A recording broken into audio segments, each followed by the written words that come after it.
Why We Bleep is sponsored by Signal Sounds. Christmas is a time of giving, and I'm a generous sort of guy, so I've been getting a bit spendy buying gifts on signalsounds.com. For my dear friend Joseph, I've purchased a Law Comb Room, a resonator comb filter noise box that makes ordinary things sound like they've come from beyond the veil. For my darling friend Rachel, I purchased a Soma Lyra, Terra, and a Cosmos to knit it all together. She has so been looking forward to realising her difficult noise project, and my goodness, she'll manage it now. And finally, my dear Ross. To him at last I can gift a rabid elephant portal drum. He's been waiting to create deeply sick beats for 4 years now. They've brought me a lot of joy, these friends, and it's only right I return the favour. Oh, I just remembered. Rachel, Ross and Joseph are characters in a television programme I watched once. I don't have any friends. Oh well, Merry Christmas to me then! So if you'd like to drink 4 litres of Baileys alone in your house laid upon a pile of synthesizers like Smaug the Dragon, visit signalsounds.com. That's signalsounds.com.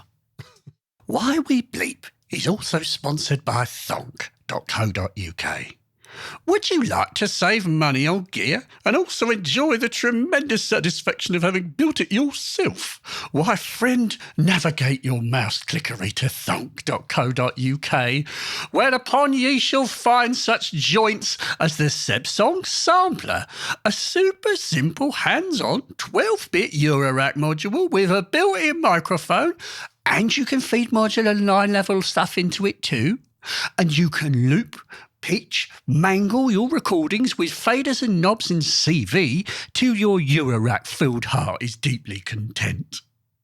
Or they've got the Infinite Digits Pico Core, a tiny lo-fi desktop sample mangler that looks like an open circuit board, but upon which you can slice up breaks in real time by mashing buttons and turning knobs, filtering, time stretching, re-triggering, wave folding, and generally causing sonic mayhem just like we used to in the 90s. Plus it has a built-in sequencer, a clock input, and the full DIY kit costs £53 plus VAT and delivery. Not bad, is it? Yeah, soldering is easy, and crazy inspiring music tools don't have to cost the earth. Visit thonk.co.uk. That's thonk.co.uk. Why?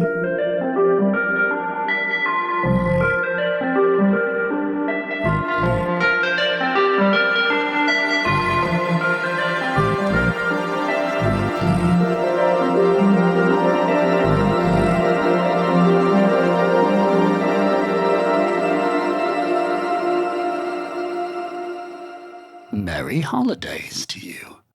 Look, Mum, no computer. That's who we're talking to today. Sam Battle is a musician, a maker, and an internet personality on YouTube. If you are looking at synths on the internet, and even if you aren't, like you're just going on the BBC News website, then you will possibly have come across Sam, because he is prolific enough to get in the news. And not for the joke reason that I always say, which is you're going to read about him like going on fire someday because he's strapped a Tesla coil to the back of his Mini in order to play the Super Mario Brothers theme tune as he's like driving through town to collect a organ from a 18th century church and then jury rig it with custom circuitry and then play it with a BeatStep Pro. All kinds of things that he would do, all whilst on like fire is being spat out. He's amazing. And so in this conversation, I have the opportunity to talk to both a YouTuber, a musician, and a maker, someone prolific, doing all kinds of stuff, someone who's got millions and millions of views. He has a museum in Margate, and the museum is full of gadgets and things that he has created. He's a very hands-on DIY person, and I do mean DIY. He has taught himself He did it himself. And in this conversation, he explains why. He explains his favorite synthesizers. He explains when he is creative and how. He talks about being signed to a major label twice. We talk about his Cosmo format modular and what is in his modular, like how it's, what are the voices in there. We discuss working on limitations and mostly figuring things out for yourself. So I will leave the ruminations till after the conversation. Stick with us for some book recommendations at the end. But now, let us bleep with Sam Battle, a.k.a. Look Ma, no computer. Thanks.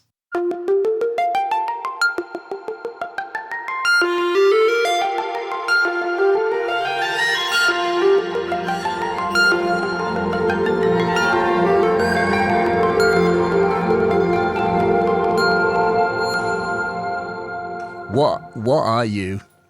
What am I? What are you, Sam? Oh, you know what? I don't know. It's something that's actually annoyed myself a little bit as well, because I don't know really. And like, what is anybody? But I guess it's easier for some folk to say. It's like, oh, I'm a musician. Oh, I'm an artiste. I'd say lots of different things. I don't know. Like, this is the longest, most convoluted answer you want. What are you most happiest doing? Sleeping. Oh, that's a great answer. It's an honest one. I think like everybody, you're just sleeping, especially after doing lots of work, whatever it is, and then you just lay down and you go, ah. And I can imagine I'm going to enjoy sleeping more if a kid comes along. Yes, you definitely are. Oh, yeah, I can see that, yeah. You really are. Let's just take stock. You are a musician. You are a manufacturer, a builder, a tinkerer, a DIY person. Yeah. You are also a museum curator. Yeah. And you are also the person most likely to show up on like the national news. You're a YouTuber. Yeah. Songwriter dies in fire. Because it's just, I feel sometimes I wake up and I'm like, oh man, I've spread myself too thin. And other times I'm like, oh yeah, I get variety. It's nice. But the problem is, it's just right now, I just got to work a lot and all the time and be somewhat smart about how I do it. And I fail nearly 99% of the time at being able to segment it. What do you get wrong? Focus, I think, is the biggest issue I have. And I'm sure that's like most people. Like I find that the biggest issue that I have is I think I have the most energy, the most sustainable state I have is not talking, being very reclusive somewhat. And I'm only able to maintain an ability to keep on working for quite constant times on something to get it done so I could go on to the next thing. If I just stay with him there. All of the bullet points are there. So I if anything comes in, then it's all gone. Everything's gone.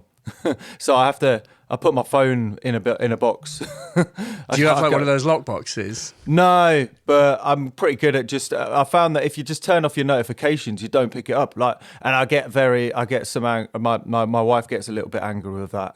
She's like, I asked you a question at 10 o'clock this morning. And so I look at it and it's like, it's dinner time. And it's like, what are you cooking for dinner? And she doesn't sound like that, by the way. Your wife is like a sort of New York taxi driver. Hey, what are you cooking for dinner? I'm cooking Hey, Sam! It's a bit basically, poor Mel. Fair enough. I mean, it can get like that. But you're describing what I read as like monk mode. I saw an article about monk mode. And I read a book called Deep Work by Cal Newport. And basically Cal Newport and like monk mode is exactly what you're saying, which is to say that to work effectively on something, you really truly have to lock yourself away and you have to not be distractible. And so you're effectively saying you just make yourself undistractable, which to me just feels like that's absolutely the right thing to do if you're trying to create whatever it may be. I'm not going to say like make content. That most hateful. Yeah. Content is different because I don't think that's. I mean, it's for somebody, but it's not a particularly creative process. It's less creative process than writing a song. It's like sludge, isn't it? It has it's no artistic value. It's just like a blur.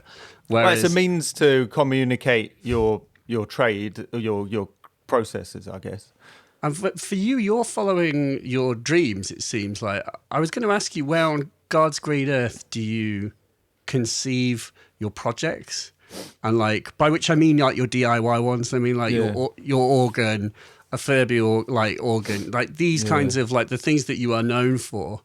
It's like, how does this actually happen? How do they come about? I don't know. I think it's just jokingly. Like, to be honest, a lot of them have been sitting around for a long while up in the noggin. It's just I don't find I have really control over what I'm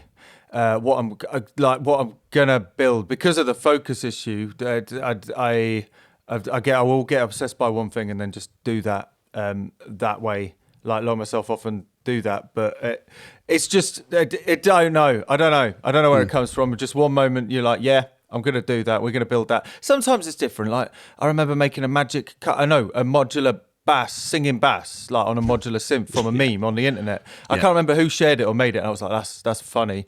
And then I was like, I'm gonna make this and get this video up by the end of the day, and I did that. And and that's the same with the fart box. Cursor mentioned, and it wouldn't be good if there was a box that just made fart noises that you could adjust parameters. So okay, I'll do that. So it's a mixture. Everything's different. It's not a simple answer. Do you keep your days clear? Because I can see, because you're really busy. I mean, you're literally saying like today you've got like stuff on. It's like, how do you keep a day free enough to be flexible? Yeah. How does that work? It's very hard, and it's something for me. I'm not winning in that process. But I found that you're most creative when you've got as little as possible to do. I think you don't have things and to-do lists and stuff. So I try to be as unbusy as possible to be able to get this stuff done. But it's not a perfect world, is it? Because you also have to earn an income. I mean, for you, is it Patreon surely is like your largest income, or is that? So it's Patreon. A lot of that gets pushed, like shoved back into materials and also upkeep of the museum, which would pulling down a load of walls at the minute and stuff. So it's pricey, but the Patreon, and then PRS pops in and stuff like that. It's enough to live, but also it's enough to get the tools and stuff. I'm not driving around in Ferraris. I know for a fact you're not driving around in a Ferrari. Yeah. Oh yeah. I'm still I've still got to live quite frugally, especially if I'm got a kid idea. It's like you've obviously get those financial worries and stuff. So that's what I mean. I suppose it's this idea of being. I feel you're like the best example of like, and this the sort of 21st century, musician really. The fact of the matter is that if you were to be known as a musician first and foremost in this day and age, to be successful and all you did was make music, I think that would be really hard. Whereas, why do you think that would be really hard? Because what I mean is that you are putting yourself out there in the world, by building things, by being known as a maker as well.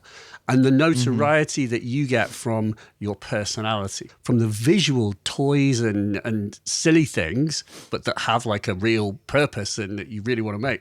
But like these things make you notorious, and that notoriety makes you famous, and that allows you to be known in such a wider circle, and then to therefore have like a musical career and do those things. Do you know what I mean? It's like you were a musician first, though. Yeah, so I agree, and it's something that it took me a while to realise. So I was in a band first time, got signed to, I can't remember what that was, Epic Records, which meant we had a job for 2 years and then we didn't make any money, so we got dropped and ran out of money. And then I spent 6 months with the little bit of money that I'd left over to do it, and I got signed again for a similar amount to Epic Records with another band, which in essence gave me a job for 2 years. And got dropped, didn't make any money. And then luckily after that, I was like... But what is that? How is...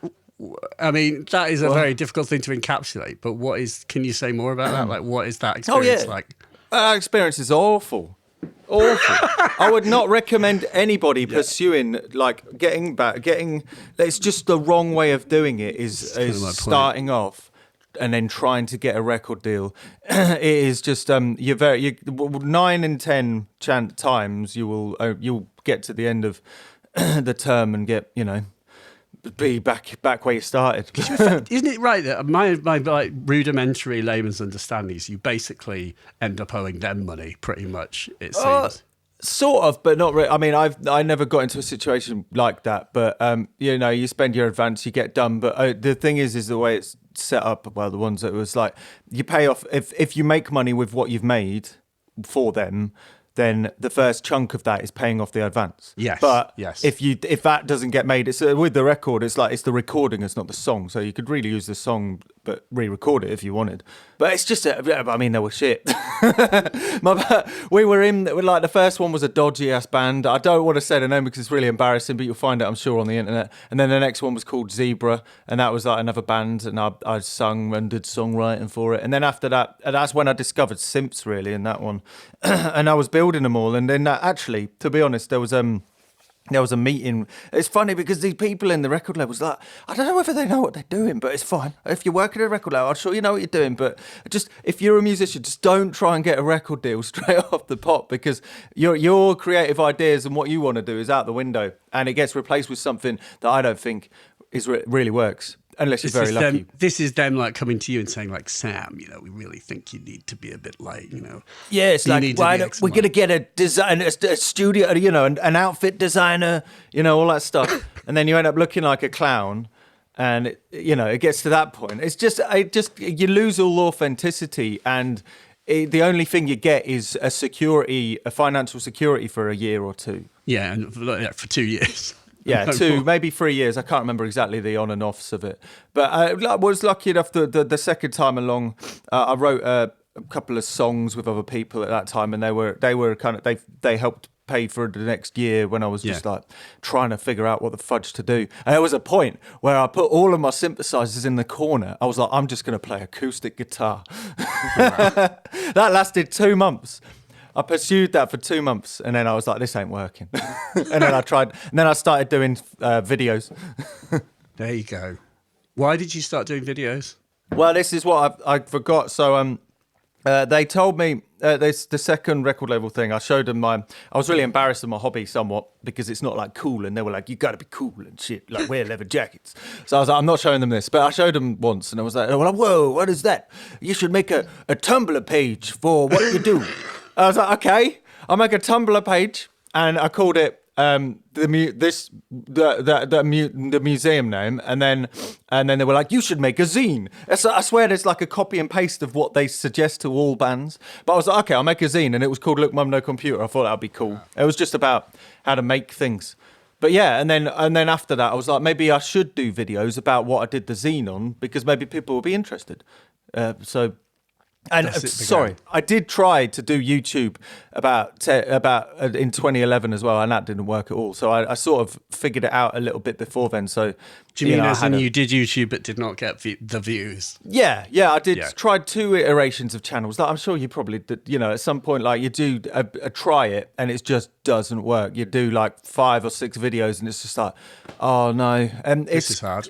Yeah, this is hard, and like, oh, my mum watched it, and that was about it, which is great. No views. Yeah, look, mum, no views. Yeah, which is fine. It made me happy. Like it gave me a purpose to actually finish these things, which was good. But it kind of, because there wasn't the impetus to keep on going, I didn't keep on going with it. Yeah. Is that the word? I don't know. I'm not very good with words, if you can't tell. Impetus. That sounds like I'm impotent. What does impetus mean? It means the intent, doesn't it? The intent to do something. Yeah, so it is you had the impetus. Yeah, you did, definitely. Yes! Well done, Sam. Definition O'Reilly, yeah.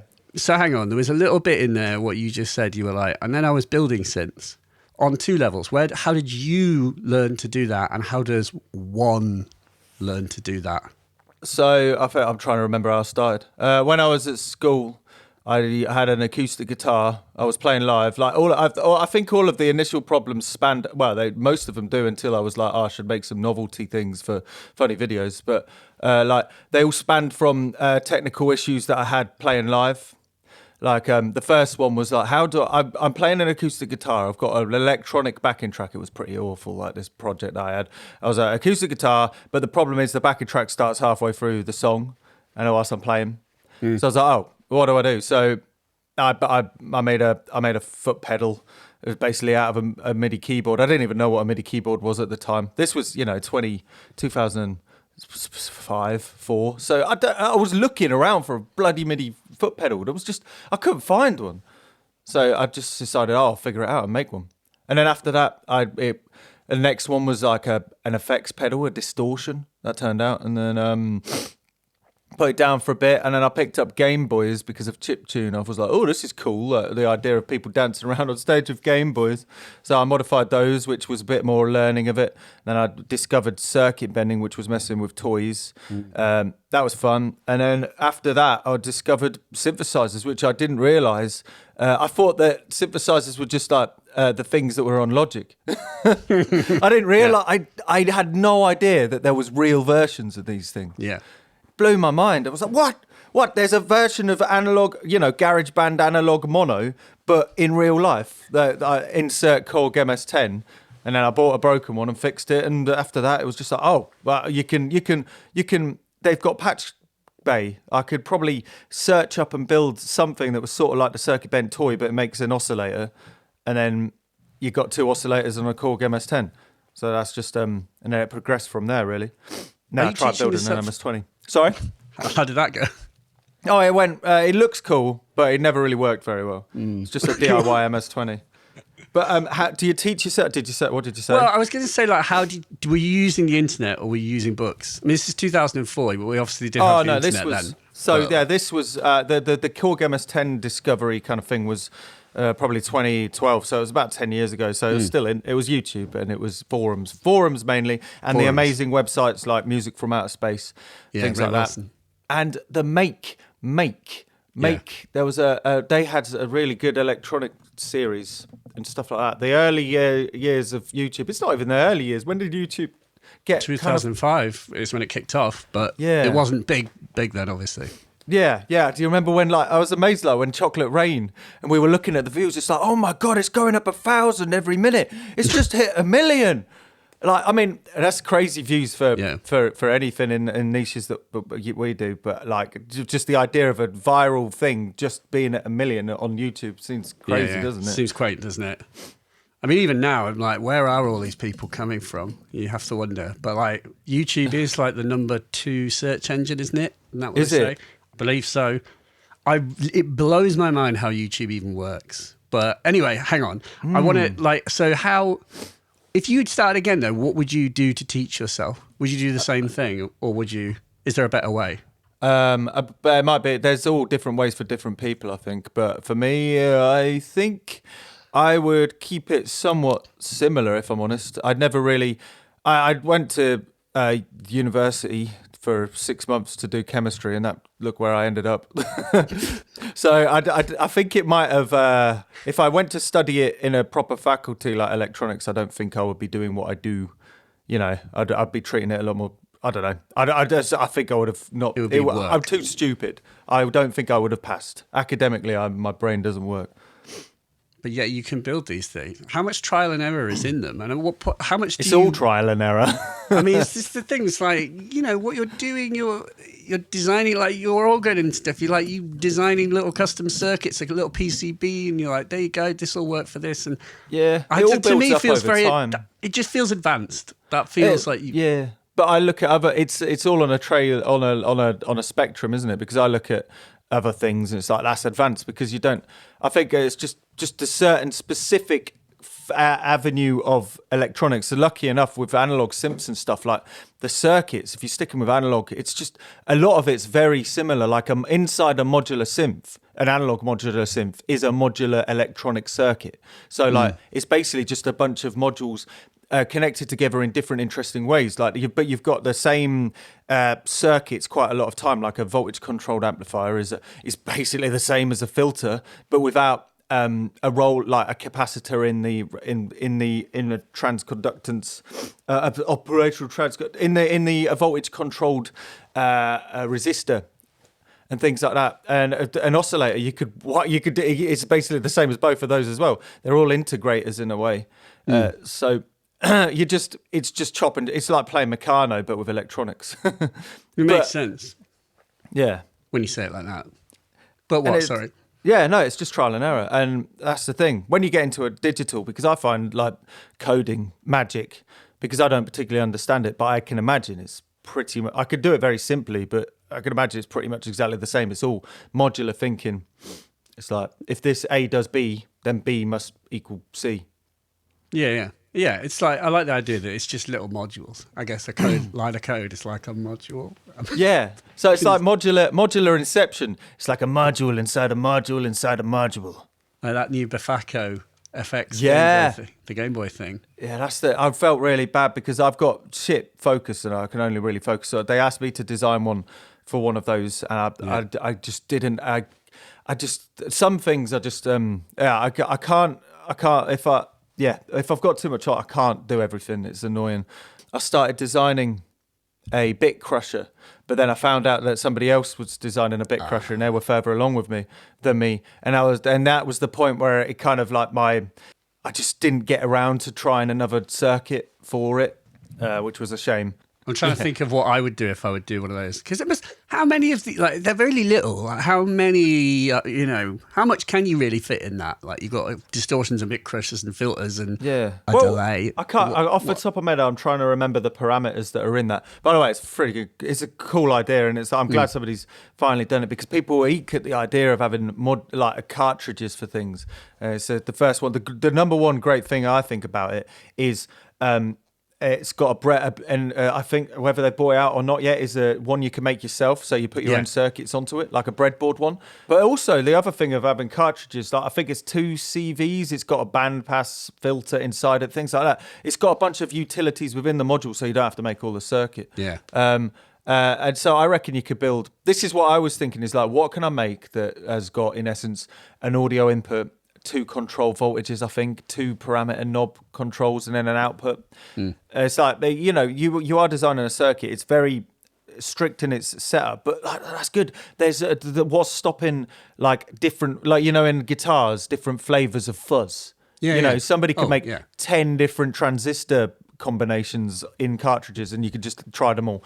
I to be honest, I struggled to see the difference where, like, one, with a couple and you're fine, but you don't need 1,000 effects pedals, but at the same time you don't need 1,000 modules. Well, depends who you ask.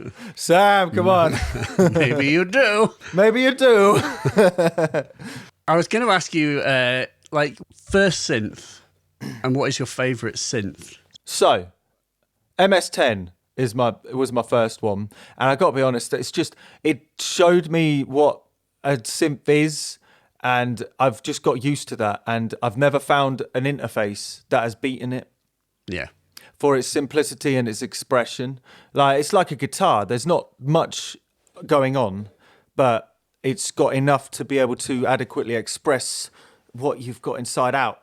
Whether it's a bass line, obviously it can't do pads. I mean, it probably can with a bit of reverb.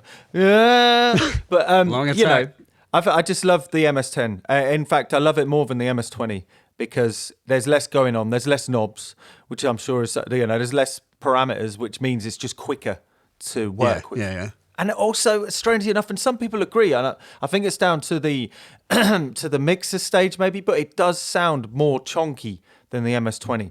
I don't know why. It's unexplainable. You just listen to it. It has presence. Not because I wondered, like, sometimes you find that like one single oscillator through a filter sounds fatter than 2. Yeah. 2 has that nice kind of, and it can sound rich, but one's just like, surely a speaker has less to do if you're just giving it one simple waveform. Does that make sense? Like, it can just push forward and backwards more directly than if it's like jiggling while it does it, because it's trying to represent like multiple waveforms. So I'm like, one oscillator can cut.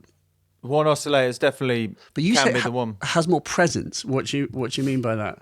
Even if you set up the MS-20 with the same settings as an MS. Well, not the same settings, but to sound as similar to the MS-10. I don't. There's an unexplainable thing, and I haven't analysed why or what. Yeah. But it just sounds more. There's more. The lower you go, there's more presence, and the higher you go, it's just got more of a sweet spot. I feel. Yeah. Okay. I don't know why. I'm not sure why. And it's also got a pulse width modulation CV input, which the MS-20 without a modification has not. Do the reissues have it? No, I don't think they do. No. I'm actually getting one again because I had an MS-20 Mini and I sold it. Yeah. And I really regret that. I listened to stuff that I did with that MS-20. I'm like, I'm getting one again. They're amazing. They are amazing. I think they're like some people are Moog people, right? And some people are like, and I, despite wearing this t-shirt, and I love like Moog synths as well, like for a different reason. But for me, I'm kind of on your train that Korg, ARP, there's a certain, the acidity, the cutting aspect of them, they just rip in a way that is quite, it speaks to me on a lizard brain level. But I've never tried the 10, so I'm interested to try that. And there's no more to it. Like, it doesn't have any other tricks. It doesn't have does it have the pitch to voltage thing on that you get on the MS-20? No, but that's another thing. I just, it's kind of crap. Yeah. I'm sure some people will disagree, but it's like you get a few funky sounds out of it, but that's about it. It's not like a staple of the synth. I feel people will disagree, but for me. I feel like you're also speaking to another truth that I've found, like in 25 years of messing with studio gear, is like the simpler tools are quite often the best. How many people can just go up to a modular and just get a brilliant sound versus go up to a mini Moog, you'll probably get a brilliant sound like without too much messing, without knowing what you're doing. Obviously, it's not for everything because, to get that really interesting kind of thing for like a riff or, it's good to have it, but sometimes it's just less is more, sometimes. A lot of times. But this is the thing with inside the niche of synthesizers, people, there's some, actually, here's the one. There's what people think they want and what people actually want are two different things. And that's me included. What do you think you want? What do I think I want? Actually, well, that's a lie. What I thought I wanted when I started, building this, is like, I'm going to build the biggest synthesizer. I'm going to have everything on it. It's going to look amazing, which is amazing. I've got to be honest, Nervous Squirrel, Dave's Nervous Squirrel's DIY, it's a 5U DIY Moog synth. Oh, it's just the coolest thing. Get to go around this and just patch till the cows come home. But for it's great to try that. But then for me, I like it kind of compact. It doesn't seem compact, but like I've never got bigger than that because it's enough. How big is that? Is that is it 5U? Is that one? Or is that two sets of one row? So this is not 5U. It's 20 centimeters. It's Cosmo format. It's a metric 5U. So like European. Yeah. It's a European 5U, and it's 4 rows, and it's basically all it is. All it is a free. I got into it thinking I wanted to make really funny noises, and I've come out of it realizing that I just want a live band in a box. Yeah. Which is what that is. That is my sound. But it's like going to a band practice. You've got the drums, you've got 3 synth voices, the guitar, blah, blah, and they all kind of go together like as badly as like a dodgy band practice. Nice. And that's what I want, How many concurrent voices in the drums for starters? How many? Oh, I don't know, about 6 maybe, but mainly it's just kick, snare, and hi-hat. But then there's a bunch of other yeah, exactly. There's probably there's a few more, about 12. And you control those with the BeatStep Pro? Yeah, BeatStep Pro and the Circlone. However, I'm thinking of cutting out the Circlone. It just takes a little bit too long. I really like starting from the bottom and going up to the top. And whilst it is amazing, there's just a bit more prep required. And its redeeming feature is the fact that you can have the length as long as you want. You can play the sequences till the cows come home, and there's a load of other cool things. But sometimes you get into the aux events on it and all that jazz. That's the thing. It's like like you were saying earlier. sometimes the simpler thing is what you actually need. But it's just the biggest problem that I have with the BeatStep Pro is the step length limitation. 64. 64. 128, that'll be fine. And also, well, of course, the polyphonic stuff, but then you got the KeyStep Pro. The bit of the problem with the KeyStep Pro is the mini keys. So I was going to chop off the bottom of the KeyStep Pro and bish bosh bash. And then I've only got a couple of songs that I'd wish that were a little bit longer. 128 steps. So KeyStep Pro is still 64 step, isn't it? Yeah, annoyingly, yeah. But you're not improvising in these shows. You've got like songs that you play. Yeah, but there's also improvisations or something like. But 9 times out of 10, it's in my head the riff or something like a like I hum it in the car or a sound check and we're like, oh, let's try that. I do like riffs, but that's my favourite thing. I think the riff is the most important part, and the modular synth for now is just the transport for the riffs. Yeah. It's the riff conduit.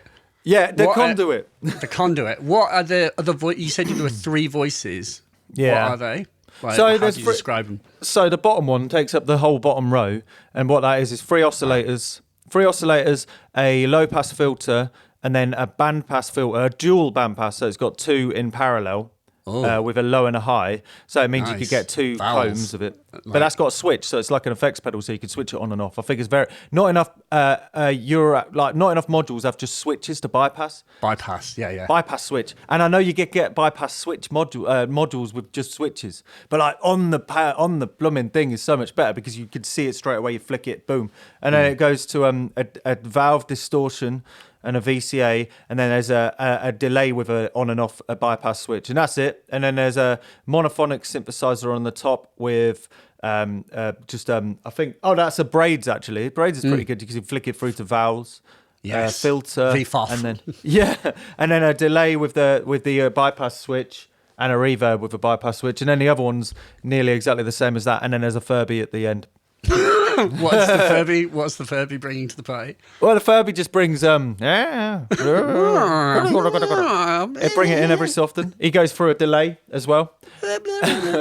Yeah, okay, and then also you patch there's an LFO bank on the bottom row that goes and works with that top one. When you say LFO bank, you mean just like a load of LFOs that you patch in, or is there something clever, some sort of switching or?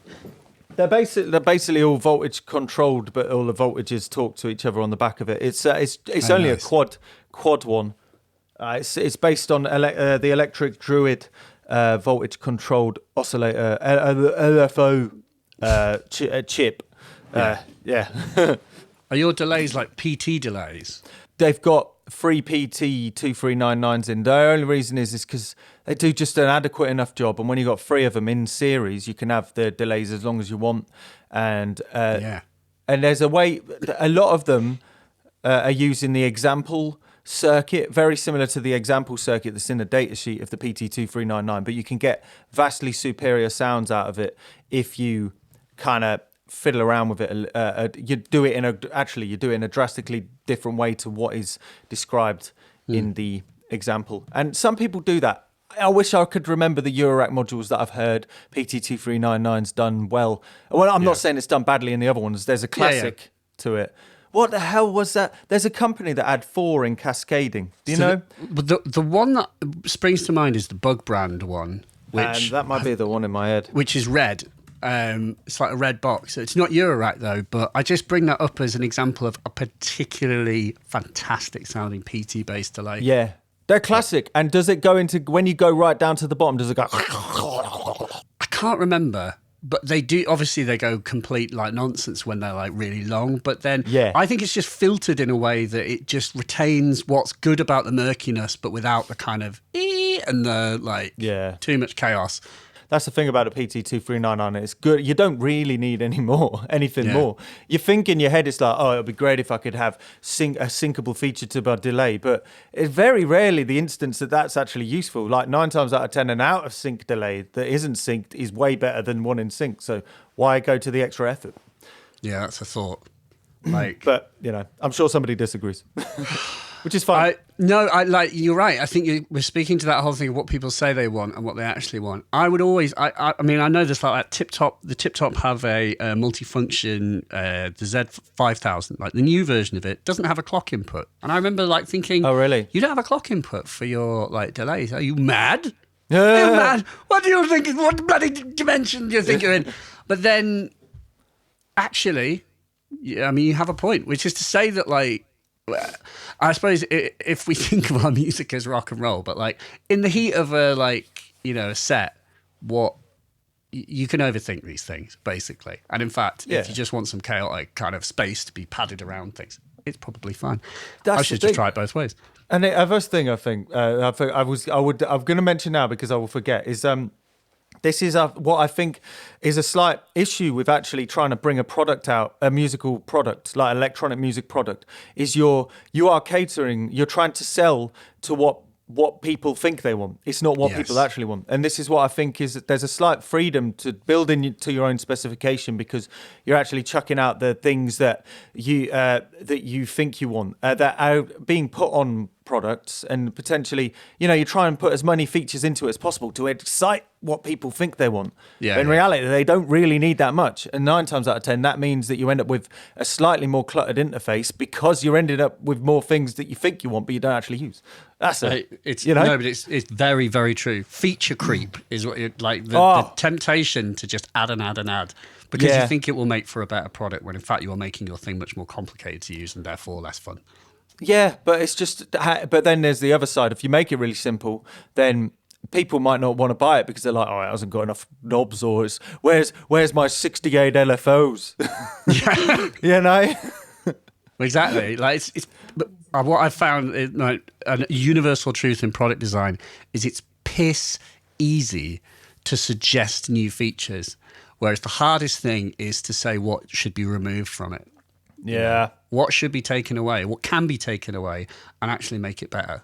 And it's the same thing for a lot of it. I mean, you could say that about song creation as well, songwriting. Mm-hmm. It's all the same. It's like feature creep. That's the kitchen sink situation. The only reason I've kept on adding bits to this was because, I haven't finished the lyrics yet. And now it's just completely stuffed full of silly sounds. That sounds a lot like my music. I think it's probably a lot of folk. Sometimes it's just, you just got to fucking stop. Yeah, you definitely do. It's impossible.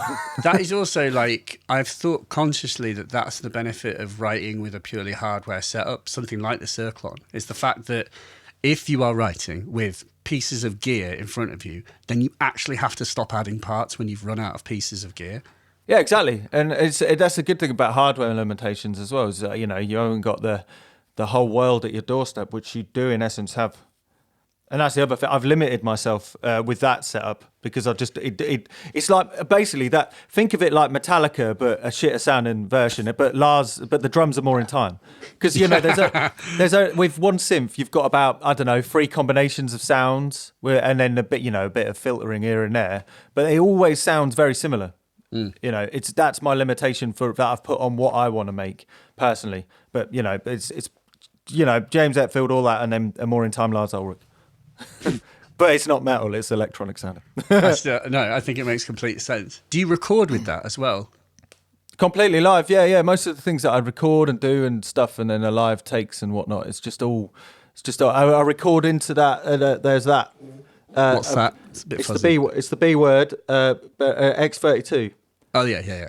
It's a B word X32. Yeah, Behringer X32 with a live recording card in the back. The live recording card means that it records all 16 channels that you plug into it separately. Yeah, it's a very easy thing. And then you take it off. Push a button and just like it records. Yeah, and then it just records. And then I record a couple of takes and then just make it sound, EQ a little bit here and there on Logic, which I treat as a tape machine. Yeah, that's good. Need to do that. I know. Yeah, the whole thing of recording with a live setup. That is that very notion to use your live setup as the method to record. I know Surgeon was doing that. Has done that loads, obviously, but like he makes, he'll do jams and make records out of them. But he particularly is like he took his live setup and he made a record with it. And then he goes out and tours with it. And it's like, obviously it's the same sort of sound. So it definitely simplifies the getting ready to play live process, that's for sure. Well, also it's just narrowing your options, isn't it? It's like saying, well, this is what I have. This is my easel in the sort of, my workspace or whatever you want to say. And here's the edges of it. I don't have more than this. And so you just work that device. You work it. And then you've made a record or not, or you do multiple takes. I think the problem is that when we do involve the computer is, as you say, it's the endlessness, the temptation to just add. Whereas what I was saying with, if you have a hardware setup, you're forced to, if you want a new part, well, you have to just write a new frigging piece of music using that element, and create a progression rather than the temptation to build up a thing that is just loops and loops and loops. It would be really tempting to just add loads more sounds, but at the end of the day, it won't make for a better song. Like, do you need any more equipment than you have to make a good song? Oh, you don't need any equipment to make a good song, really. If you've got the enthusiasm and I think the tools, everything's in your head. Just the tools that are in front of you are just there to make it easier, or to ease it coming out. Like you could get the sounds, you could get nearly probably exactly the same as sound that you want of an analog synth out of a free synth program. It's just about knowing how to get that sound.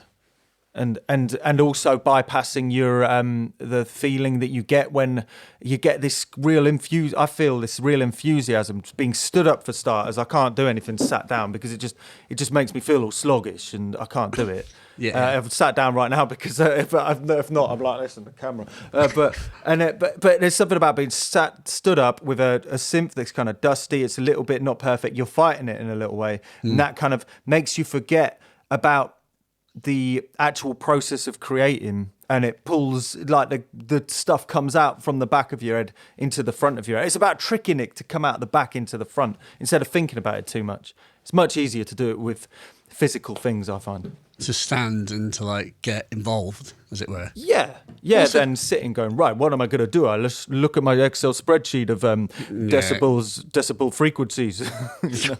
Yeah, exactly. When you put it like that. I like that you use braids as well. Like I had a braids. I actually sold my braids because I got a Plaits. Oh yeah. Do you know what? Like with the MS-20, I regret that because I was using VCV rack and playing with the braids in there, and some of the model, like for its immediacy and the models, just sounds really good. There's stuff in there that isn't in Plaits. It's just a simple thing. It really hit home. And there's some really simple things about it that I think really make it stand out in usability. And that's one of them is just the ability to turn it off. And when you turn it on, it's where it was. If you see what I mean. If you hold it down, it does that kind of thing. Something as simple as that. And then, if you want to change the parameters every so often, you just change the voices. It's all there. It's by the twist of the thing. You could see it on a nice big screen. Yeah. It's a really friendly and it's really simple. It's not too involved, Yeah. I think that's it. It's like the simplicity. Also, the interface of Plaits where you have to push, you have to cycle through buttons, cycle. Whereas this, it's just a big just turn it, and there's a big a friendly screen that says what you're looking at. That's why I think the clouds got improved, didn't it? By somebody who made the breakout. They're just with all the parameters broken out instead of having to flick through the four windows. So. I don't know for sure. I think people have got different firmwares on them as well. So they'll add, adding extra things to it. But, if you spoke to Emily Gillet about it, she would tell you, I don't like them. Well, I don't like it when people add things to the thing that was really well considered and that I stopped adding things to, it's this whole thing. So it's just... That's another thing is the mutable instruments, the original ones have been crafted. They're bloody genius. Yeah. And it's because they're not too busy. Yes. And when it all gets added, and whilst I appreciate it for some people, it's like the crush squeezed down to be in this tiny format. The tiny crush, yeah. It's just so nice and appreciate the bigness. Like things like grids is a good example of that. Like grids is just like people shrink grids. I'm like, you have missed the point of shrinking a grid. Like, you should not shrink it. It feels good the size it is.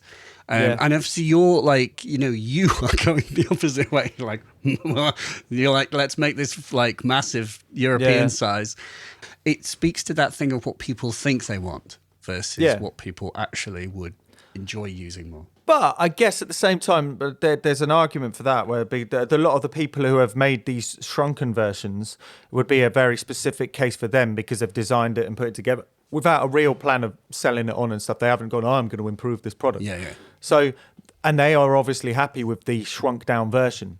Yeah. So, I guess each to their own, Well, if you've only got a little system and you were like, I really need this and I haven't got it, I really respect that kind of the DIY mentality of people who build, it happens all the time. There's some guy, like the other day, who sent me a message. He's like, I have a really little system. I've got a 62 HP Eurorack system and I wanted a little...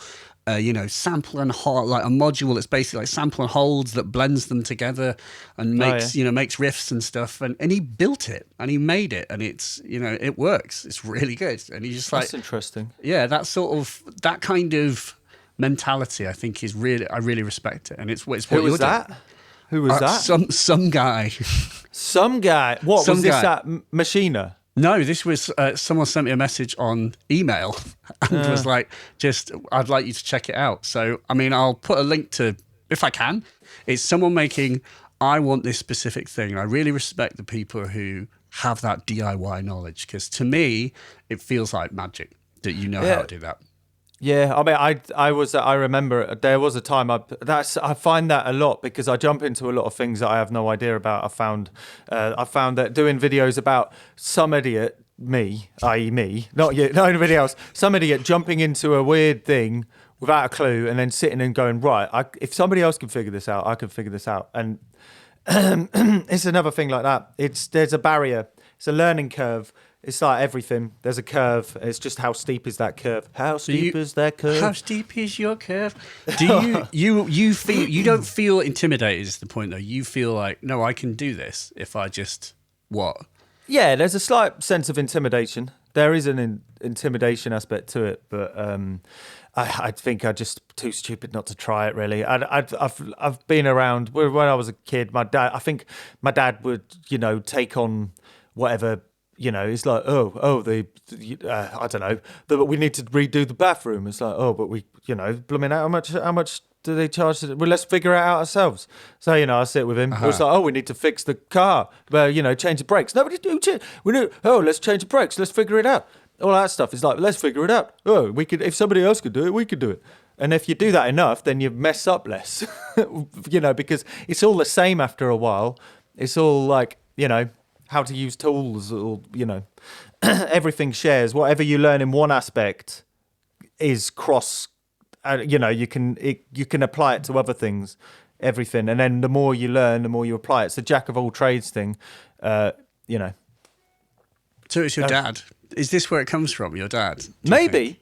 Yeah, I mean, the one thing I found was strange when I was younger is I went around friends' houses and they had people in the house doing like I saw I can't remember, somebody had a plumber in, a plumber. I was like, what? Why is there a random person in your house? Who's this guy? Who's this person fixing your pipes? It's like, it's a plumber. It's like, what? Your dad doesn't do it, or your mum doesn't do it? What? I remember I was only about 6 or something. It just blew my mind that they paid somebody else to do something that they could have just figured out themselves. So yeah, potentially this attitude has come from my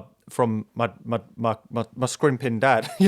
Scrimping dad. It's like it's like if I'm not paying somebody else to do that when I could just try it. Especially with your dad didn't even have YouTube. Your dad just had to figure it out. Yeah, he had to figure it out. I'll pop over to Wix, get some pipes, completely make it worse and then make it better. A lot of swearing, but that's just the process. Yeah, I mean, I'm building a studio in my garden and I'm learning buildings are just pretty simple, It's pretty simple. But when you started, how did you think about it? Absolutely, I have no idea. And I felt the intimidation of just and bit by bit, I've gone, oh, that's how it works, does it? Like putting in a window and sealing around a window. Like how does that work? It's something you don't think about, but you really have to think about because the devil is in the details. Like with buildings, like shingle, like overlapping sort of shingle style. That is to say that, you know, if you're putting in like lead flashing, you know, then if you're layering, like if you look at the tiles on a roof, that you put them from the bottom first, and then you put the next one on top, and then the next one on top. You do that because water will run down. But then there's shit like water has capillary action, and so you have to have a gap of 0.8 or of 8 millimeters or more, because if you have a gap that's just a bit less than 8 millimeters, water will sit in it. Like that's the magic number, and then it can actually work upwards into, so you can have water like go up into a like crevice and soak your building over time. You know, shit like that. You just like, that's crazy. But those are the things that I guess you F around and you figure out, don't you? But like, you might soak. You might make a mistake. Yeah, that's the thing. You're like, if you're happy with making a mistake and trying to fix it, then fair enough.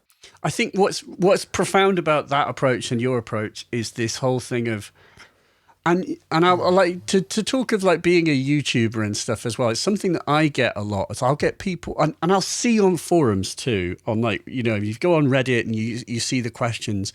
There's a lot of people who seem to use the internet to think, or use other people to think for them. Okay. So for example, someone will have a picture of their modular and they'll be like, what should I put in the hole? You know, I've got a gap. I've got a 4 HP gap. What should I put in it? Yeah. And they're outsourcing their thinking to other people. And, you know, I get questions about things where people are, oh, you know, I've just got this bit of gear and this bit of gear. You see it on YouTube comments. Oh, I've got an Octatrack and a so-and-so. How do I connect them? How do I make them work together?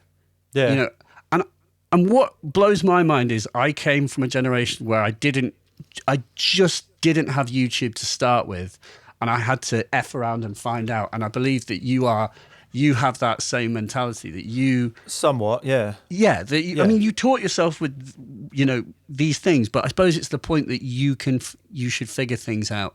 And I see people basically not using the internet effectively. Using it effectively is definitely a thing. I think I've caught myself a couple of times actually asking a question on a forum that could have literally been a Google search. Yes, I've done that a couple of times, and I had to check myself because I was like, that's just being lazy. I could just search it up on Google. But at the same time, sometimes asking an obvious question to people that obviously have experience of it, they might also give you another thing on top of the answer. But 9 times out of 10, they don't. They go, you're a dumbass. I've just searched this up on Google. Blah, here we go. Which is fair enough. This has been addressed multiple times. Please Please refer. Yeah, the internet is an amazing tool. Like it's just, when you think about it, it's quite insane that you could just, I have a question. You don't have to retain as much information. This is another thing. It's quite freeing because I'm quite relieved about it because I've never really been one to retain. What is it? Common knowledge? Is it common? What's the word? Sense? Common. Not common. No. I got. Sorry. I tried to have some common sense. What is it? In the common knowledge round, is it common knowledge? You know, a bunch of facts, pointless facts. Oh, just like general knowledge. Yeah, general knowledge. That's yes. But that's the thing. You don't need to anymore because you've got Google in your pocket. You really don't. Like, there's no point to know who had a number one in 1982. Or something. There's absolutely zero reason because you've got Google. So that means you've got more space in your current mind to actually have space for idea brewing, you know, things that are less black and white, you know, facts. Yeah. Yeah. Niche knowledge as well. Like, you know. Yeah. You know, what do you do with a 555 timer and stuff? So now you don't need to think about what a terminal moraine is. Oh, yeah. Well, and also another, for going back to your house, your studio, is like there's a way of using YouTube how-tos wrong and doing it right, because you can follow a YouTube how-to and not be aware of the mistakes that have gone on, and then you mess it up completely. Yeah. But there is a nuance to knowing, and I don't know how to put that into words, of taking a how-to and not messing up yourself. Yeah, that's like, because I have seen a few ones like that. There was a guy who wanted to do with like folding the rubber. I have a wooden upstand on my roof, and I want to like fold the rubber in a way that doesn't admit water and doesn't wear out and break and crack. And it was like, I finally found a video of like someone bending it, folding it over the particular type of upstand that I have. Yeah. And in the comments, someone just put, wrong. I was just like, oh God, but why is it wrong? Why is it wrong?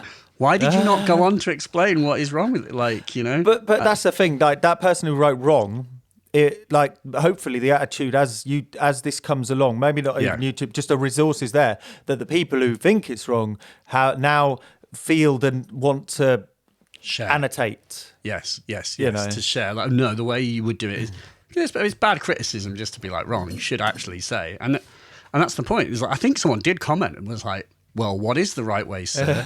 You know?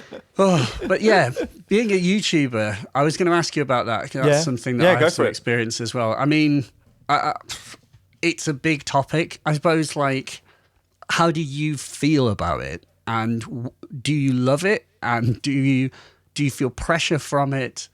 How do you manage it? And so on. How do you make these things and how do you make them successful? I love it. I've thought a lot about it, and I have a few friends who do it as well that have said that it's getting hard for them, and I found sometimes I need to check myself to stop the burnout feeling, and a burnout feeling I think is a situation where you're constantly pushing to do it. But creativity is the new ideas you're not liking what you're doing, and it's obviously so it's quite time consuming to make videos, isn't it? There's been a couple of instances where I've become burnt out, and apart from those times, I could say I could love it because as far as it goes, I have a situation where I can choose what I want to do, and as long as I give it at least 95% of me into that project, at least, but 9 times you need more. I can basically do what I want. It's a tool to be able to be free and express and get something done, and being forced to do something because you're showing other people. Yeah, that's interesting. And I'm a class clown, so I'm an introvert, a massive introvert that is just I just don't like to. I just I stay in my head. I'm like the monk man, or what you said, monk method. Yeah. But I do like just showing people how to do things. It's amazing the energy difference between just getting on with something yourself and just blocking away and just doing this, and as long as the camera's going, it's amazing. And then the second you're talking, this is fine. I've got the energy, but I'm literally looking at a wall. Yeah. I don't know. Talking to camera. Is amazing. Talking to camera is hard, but are you like? Do you find it hard? I find it quite easy, if I'm honest. Yeah, well, I should clarify that I don't find it hard anymore, but it is hard initially because it's a skill that you develop. Like, as anyone who's tried to do a video and thinks it's easy, try it. Give it a go. Speaking, it takes a certain type of. I've tried to describe it, and you'll know this feeling. It's like talking to a camera. It requires that you put your brain in gear, but you sort of put an aspect of your brain in neutral, which is the sort of self-criticism and the kind of judgment zone. You need to just project, and you need to just talk and go bleh and say the things, but you need to not question what you're saying as you're saying it, and that can lead to things where you suddenly realize you said completely the wrong word, but because you were speaking with conviction and you were talking confidently, then actually you kind of weren't listening to what you're saying, but you were. The weird things, you are listening to what you're saying. It's such an odd mode. No, I guess, when you say the wrong thing, and then you don't realise you said it until you're editing the video, and then you have a choice at that point where you're like, do I just roll with this? Yeah. I've got to roll with it, and then you wait for the comments to correct yourself. It's like I've walked myself into that corner. I mean, those are quite good because then any comment is engagement, right? So therefore, you're pleasing the algorithm if you make mistakes because people love to correct you. They do. You could dub it and just be like, And then this 555 timer is the way we're going to. Yeah, I like that. Do you find this sort of pressure to top yourself? I mean, I don't mean kill yourself. Yeah, all the time. I mean to beat what you've done and do some more ridiculous thing. All the time. Like, that's the thing. But I'm trying to, right now, I'm trying to just do the project that I want, knowing that it's not going to be like a viral sensation.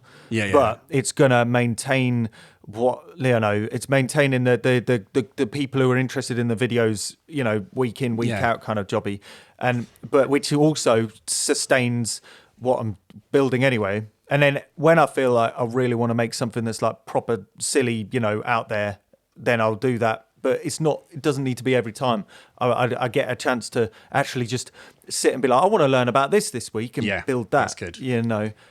I'm trying not to. I know a lot of YouTubers and people who analyze and try and make the thumbnails amazing and this and that. It's just like I'm happy just trogging along and keeping it sustainable, because that's where you get tired out. Is you aim for the, Yeah. You can't actively make something viral. It's like saying, I'm going to write the best album I've ever made. You can't, that's not how it works. You can't do that. You can't just say, I'm going to make better music. No. No. It doesn't unfortunately work that way. And actually, like, when I've asked people, why do they watch videos that I've made? Or, what is it that's compelling them? That people...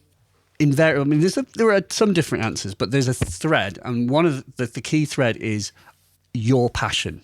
Like, we like watching your passion about something, about whatever it is. It doesn't matter what it is. What matters is that you're passionate about it, and that comes LED across. Flashing. MYLAR Melodies, LED flashing, episode 2. Look, man, if you don't pay attention to this, you're going to die. Your building's going to get soaked. Just if you do that, I'm just going to write, wrong. Wrong.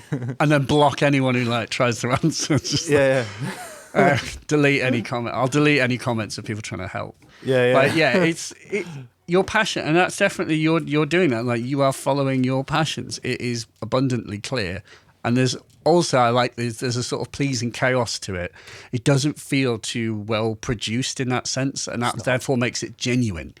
Yeah, well, if I spent more time trying to, what happened yesterday? So about a year ago, an organ pipe, when I was fixing the organ, fell on my lens on my camera, it broke it away from the mount on it. So for the last year, I've had a cable tie super glued onto it, just like a weird mount of cable ties to hold it in, so it stayed in focus.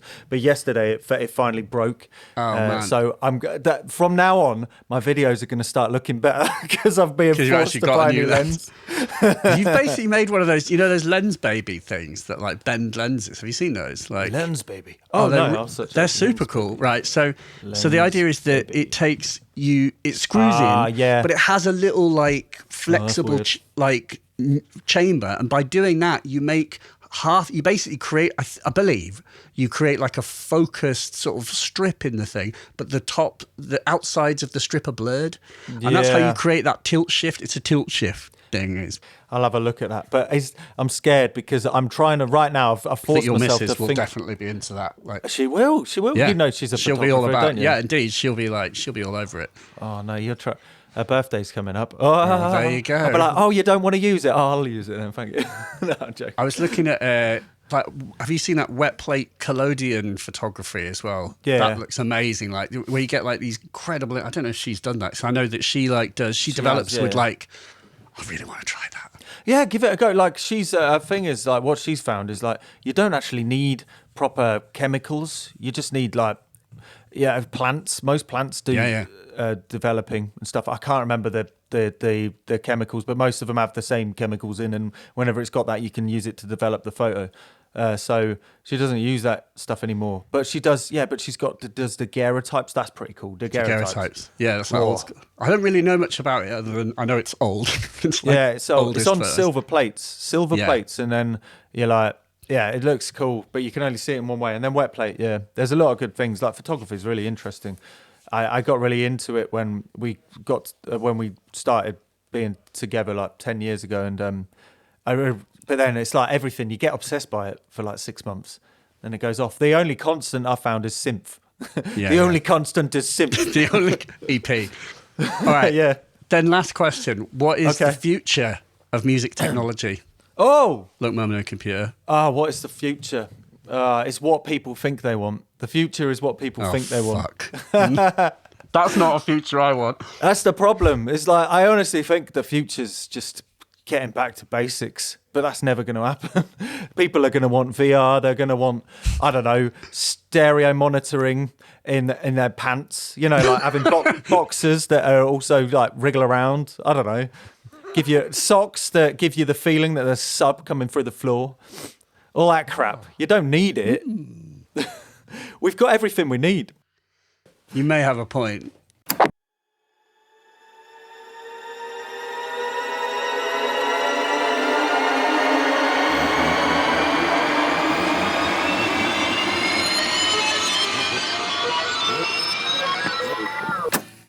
We've got everything we need. Oh, damn it.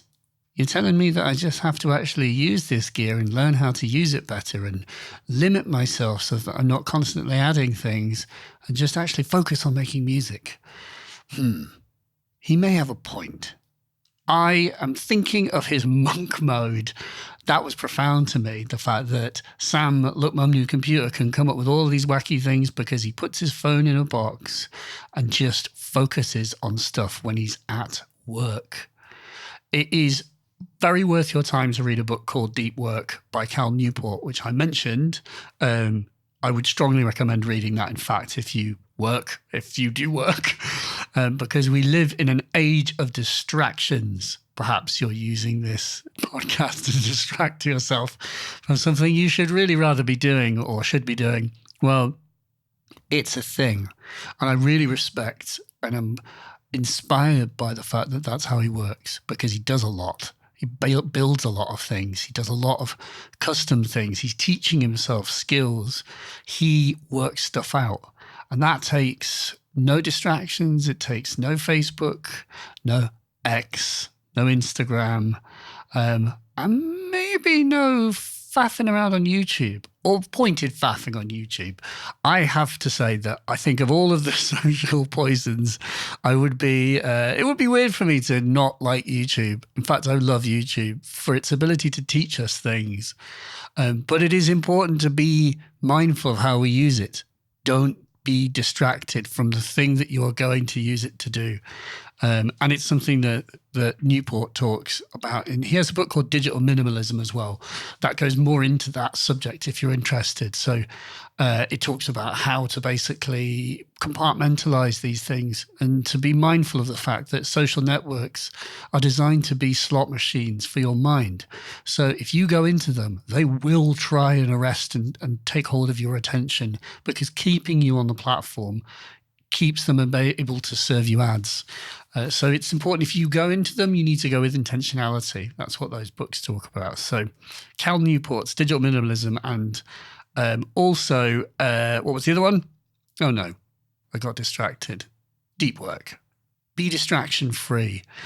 That could be a good New Year's resolution, don't you think? Have less stuff and use it more purposefully. Don't distract yourself from your goals. I've got one more book recommendation for you. It's probably the best book. In fact, it is unquestionably the best book I read in 2023. And that is 4,000 Weeks by Oliver Burkeman. If you are over 30, and definitely for over 40, you will benefit from reading that book. It is, in short, a treatise on rejecting the sort of hustle culture bullpoop of the age, the whole, you've got to be hustling, you've got to be working hard, always be working hard, always give it 110%, always be doing this. You can't have a hobby that isn't somehow benefiting your career. The only reason that you would actually have a holiday is in order to be a more effective worker when you return. Work hard, work. You know, you've got to hustle, you've got to work, you've got to hustle. All that can go in the effing bin, as far as I'm concerned. I quit my job in 2023, my day job that was, in order to do YouTube and to make this podcast. And I did it in part because I no longer want to work in a society where I have to ask permission to go to the doctors or go for a piss. But I bring it up because the 4,000 weeks thing is absolutely like a cool, refreshing drink of water in a very stressful sort of world that we seem to live in. I would strongly recommend reading it. Strongly. It's Audible version, by the way. I really like Audible. Very well read by Oliver Burkeman himself. So if you do nothing else, I'd recommend listening to 4,000 Weeks, but get the book as well. Jaron Lanier as well. Jaron Lanier. Jaron Lanier. Fantastic person also to read if you are looking at, if you're feeling a bit frazzled by technology, your phone, your social media accounts. His book, 10 Arguments for Deleting Your Social Media Account, is very worth reading, as is You Are Not a Gadget, and many other books. And his talks, which are on YouTube, are thoroughly worth your time. He's an excellent public speaker. He has a fantastically sort of warm and kind of self-deprecating is the wrong term. He has a very, very nice attitude. He doesn't belittle anyone. He maintains this warmth, an important warmth, talking about a very icy, grim subject, and something that for a lot of people, the idea of, this is something that Cal Newport has talked about as well, is the idea of giving up your social media accounts a few years ago was considered sort of, it made people angry. It actually made people angry because they were like, that's not the accepted thing. We need social media in order to be successful. Well, how can we self-promote? And yet what Newport is talking about is the fact that you will probably be more successful if you are not on social media because you are not using it to distract yourself from all of the creative projects that actually will further your career by working on wholly and with focus. So these thoughts have been ruminating in my head a great deal over this year. And so it's nice to end the year with a podcast that actually talked about them. And so I thoroughly recommend checking those books out. I will link them in the descriptions variously. So if you fancy a little bit of reading, or if you want to buy yourself, that is, a nice post-Christmas present, I thoroughly recommend getting those books. Please consider sponsoring on Patreon if you can. That would be amazing. And if not, please tell your friends about the podcast so that they too may dwell on synthesizers. Finally, one more thing that you might like to check out. In September, I hosted a conversation with Vlad Krimer of Soma Synths, in which Vlad talks about his organismic synthesizer design principles. He puts forward the case of what organismic means as applied to synthesizers like the Lyra 8, the Pulsar 23. And if you are a synth designer listening to this, he directly speaks to you and is basically putting out a bit of a call to arms to say, I don't own the concept of organismic, and here's why you may wish to design synthesizers that are more organismic than ones that are not. To make them more human and to make performance more possible and more human performances where you control the machine, not the other way around. We always like a little bit of both when it comes to music technology, but he has a point. So if you have 35 minutes to spare, his talk is on my YouTube channel. Have a look and a listen. I found it really interesting. There's a Q&A at the end, which takes it up to a heady 55 minutes of your time. But yeah, Vlad Krimer is a very, very, very interesting mind. So the opportunity to kind of hear him expound on what he thinks makes for good synthesizers is something that I think is worth hearing. Oh, and there's a slight interjection here. Something that's just occurred to me as I've been editing this is that my son, Francis, has been into my little garden studio a few times recently to make train noises.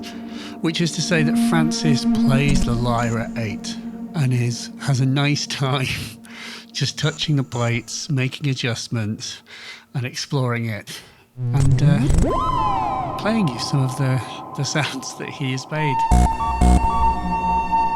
Nice little deep ambient vibes. I mean, that's Lyra through a quadriverb, so you kind of can't fail. But hopefully you take my point. If a 4-year-old can have a nice experience with his synths, then it's probably he knows something about synth design. Anyway, back to me in the studio.